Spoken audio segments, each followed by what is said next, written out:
Well, agents. Here we are again with another Tidal Update 11 build video.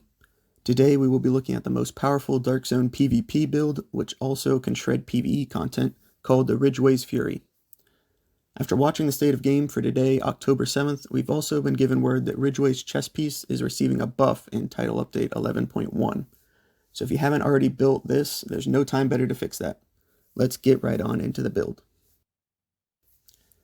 So the main idea behind this build is to stack up damage bonuses, then amplify those with Gearset talents. To start, the main Gearset which we are going to run is the 4-piece Hunter's Fury.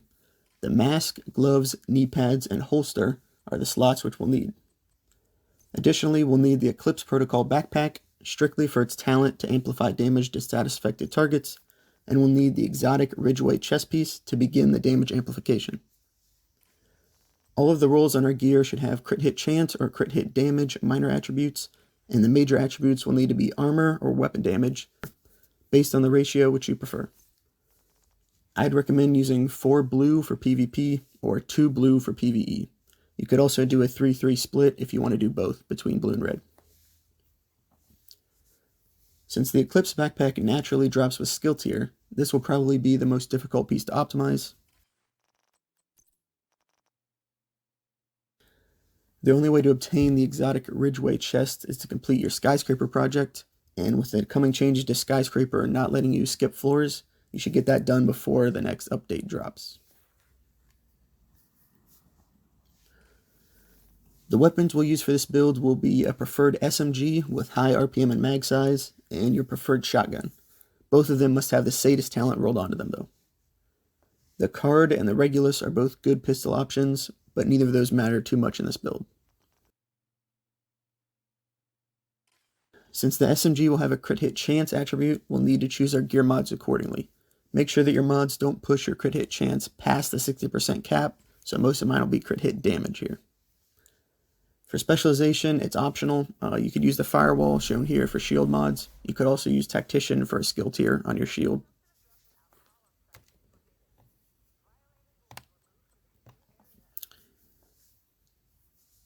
Skills for this build include the Crusader shield, which is a must to mitigate a bunch of damage, and the second one is optional. For DZ, I like to run a Pulse. For PvE, you could run a Revive Hive.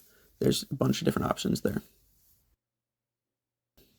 So a quick stat check before we do the breakdown should show 60% crit hit chance with your SMG and over 115% crit hit damage.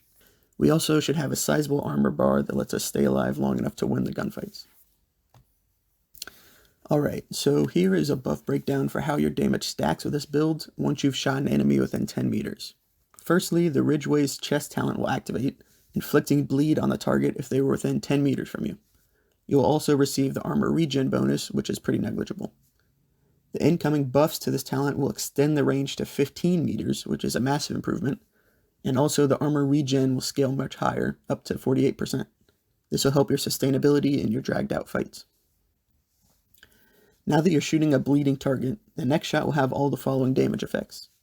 A 20% damage increase from Sadist, a 15% SMG or shotgun damage increase from your specialization, a 15% SMG or shotgun damage increase from the Hunter's Fury 2-piece, a 20% close range damage amplification since you're inside 15 meters and you're wearing the Hunter's Fury 4-piece, a 25% chain kill damage amplification from the Hunter's Fury 4-piece,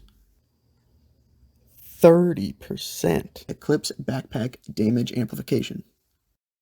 You can stack these additive and multiplicative stats to find out you're now doing over 2.5 times the base SMG or shotgun damage under normal circumstances.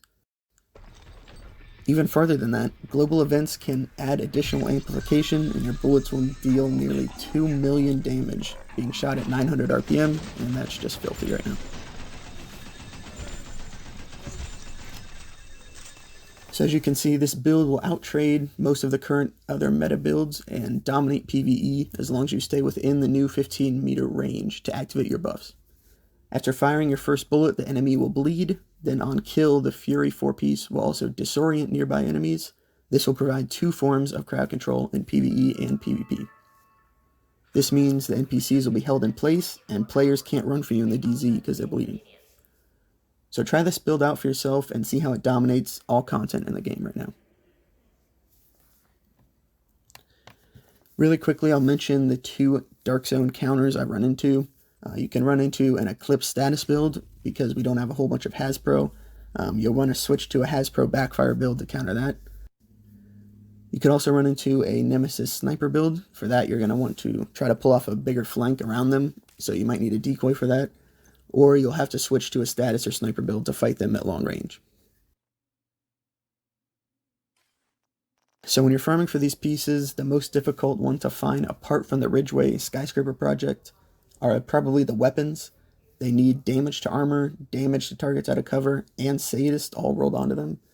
The Eclipse backpack is also difficult to find because it rolls with a skill tier naturally, so you're going to have to get a minor attribute that you prefer and then roll away the skill tier. Thank you all so much for watching. The rest of the video will be my favorite clips from PvE and PvP using this build. If you have any questions about the build, please let me know in the comments. And as always, if you enjoyed the content and want to see more builds, subscribe to see when I post new Division 2 content.